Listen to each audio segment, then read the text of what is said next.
but you can't fight it after a while, and it just kills you. That's what it does. My concern is the emergency management people. Are they up to speed? Are the local emergency planning committees, are they up to speed? I don't want to hear that we are ready for any emergency, no matter what. You're full of beans. You are not ready for any emergency. Don't say that. And the proof is right here. Anybody wants to see it. And I think that's what ticks me off, that they go from one extreme to another. First, close the schools down, keep everybody out. Oh, my God, it was nuts. The national media went crazy, Chris. Well, they took it for a ride, Then the other one is to be even less concerned, less concerning, if you will. Well, you know, we overreacted. We shouldn't have done that. We shouldn't have done. And guess what? Now you become vulnerable because now you're going to be careless. You let your guard down that the disease is next door doing push-ups. That's what I'm saying. Well, you know what? The media did take it out of context. They did. Okay. Now, no, like I said before, with the school department, am I saying to take this out of the extreme? No. What I'm saying is to get the information so you can correctly, and adequately get to that problem quickly. You know what I mean? Yes. Instead of making this a crazy situation, you don't have to make this crazy.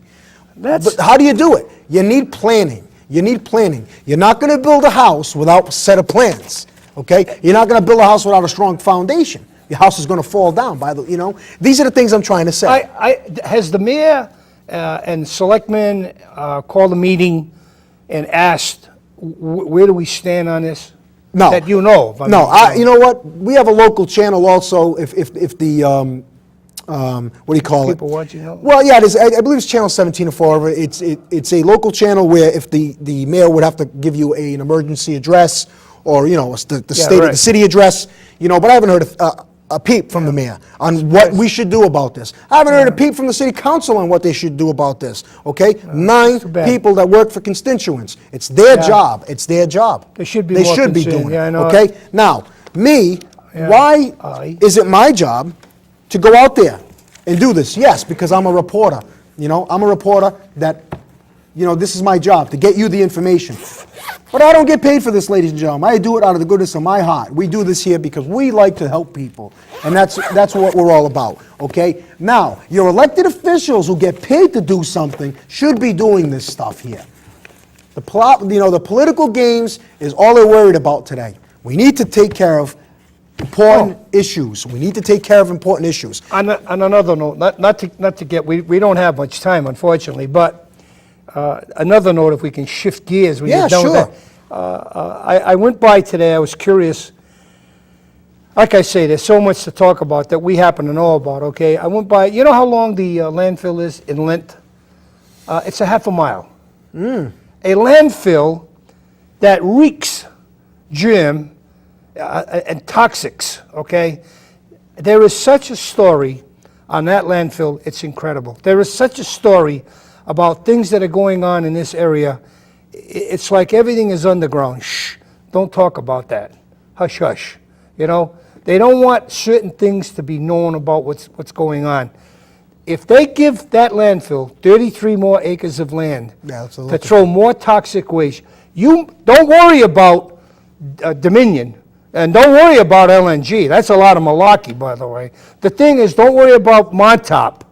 You better worry about that landfill, brother, because when they're done with that, no one's going to be able to live. And by the way, I saw today, for your information, I saw what the twin silos look like when they're in operation.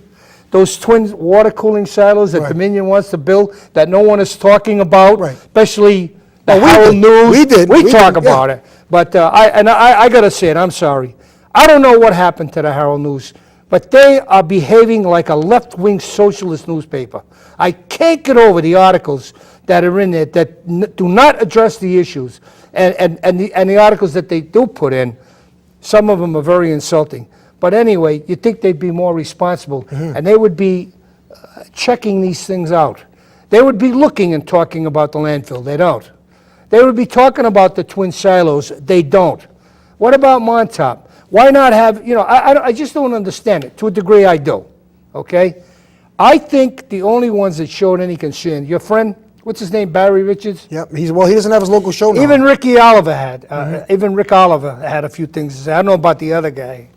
But WSAR seems to be extremely concerned about what's going on. They seem to be very concerned. But the Herald News, I just can't get over it, you know what I mean? I'm appalled by it. So I wanted to throw that out. Like I say, a half hour, unfortunately, Chris.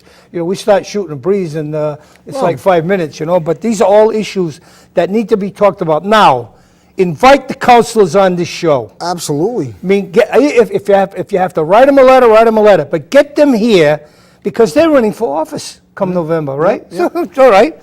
Come on down, tell me what you've done. Come on, Pat Casey. Where are you concerned with LNG?